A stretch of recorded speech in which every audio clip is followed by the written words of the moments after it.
নমস্কার বন্ধুরা, সুজাতা রেসিপি ব্লগে আপনাদের কাছে চলে এলাম আজকে নতুন ভিডিও নিয়ে। ঠান্ডা তো পড়ছে, ঠান্ডার দিনে পিঠেটা ভালো লাগবে খেতে। আমি আজকে চাল ভিজিয়েছি, এই নারকেলটা দিয়ে সরু পিঠা বানাবো। আপনারা পুরো ভিডিওটা দেখবেন, আপনাদের ভালো লাগবে।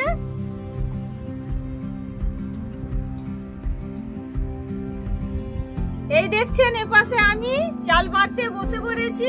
আগে চালটা ভিজিয়ে রেখেছিলাম সরু পিঠা করার জন্য, তো চালটা বাটতে হবে। আমি ভালো করে শিলেতে বেটে নেব।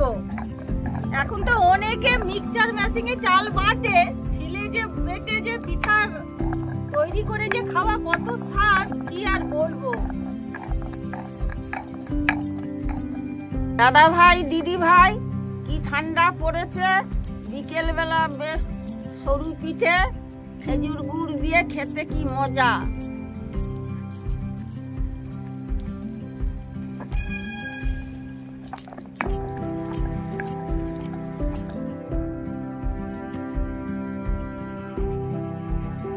বন্ধুরা, আমার চালটা বাটা হয়ে গেছে, এবার নারকেলটা ভেঙে নেব। দেখুন নারকেলটা এবার আমি ভাঙছি।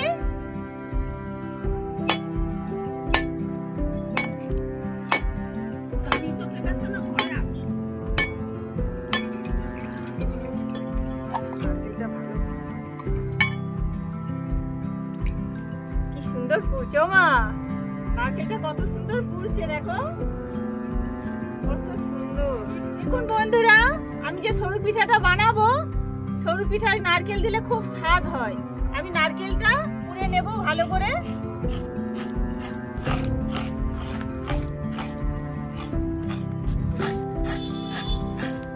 দেখুন নারকেল কুড়া হয়ে গেছে, এবার চাল বাটাতে আমি নারকেল কুড়াটা দিয়ে দেবো।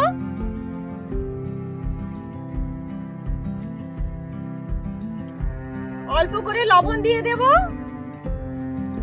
এবার জল দিয়ে ভালো করে আমি মাখিয়ে নেব, ভালো করে মিক্সড করে নেব। এবার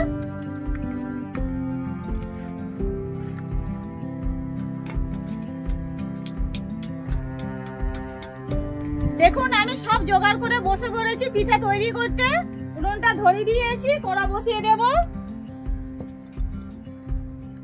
দেখুন আমি এই কলা পাতার ডাটা নিয়েছি, এইটাই করে আমি কড়াই তেল বুলাবো। আমার মা বলল যে কচি আর কলা গাছের ডাটা নিয়ে এলে এইটাই তেল বুলাতে ভালো হবে সরু পিঠায়।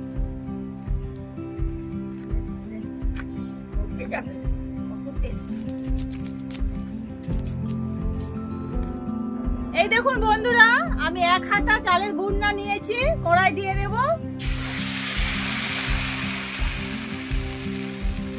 আমি এইভাবে এবার ঘুরিয়ে নেব, গোল ভাবে হয়ে যাবে। দেখুন আমি কিছুক্ষণের জন্য পিঠাটা চাপা দিয়ে দেব। চাপা দিয়ে তৈরি করব সরু চাকলি পিঠাটা। এবার আমি চাপাটা খুলে দেখে নেব। এই দেখছেন পিঠা সিদ্ধ হয়ে গেছে, ধার পুরো উঠে গেছে। আমি হাত দিয়েই তুলে নেব। এই দেখছি কত সুন্দর পিঠাটা উঠেছে। দেখুন এইভাবে আমি সব পিঠাগুলাই তৈরি করে নেব।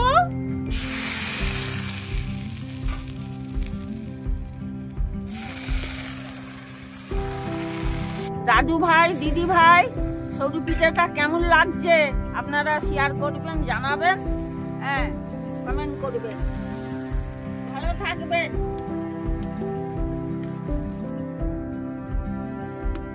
দেখুন চালের সরু পিঠা কত সুন্দর পাতলা, দেখছেন হাত দিয়েই তুলা হয়ে যাচ্ছে, আর খুন্তি লাগবে না। আমি এইভাবে ভাঁজ করে করে রেখে দেব।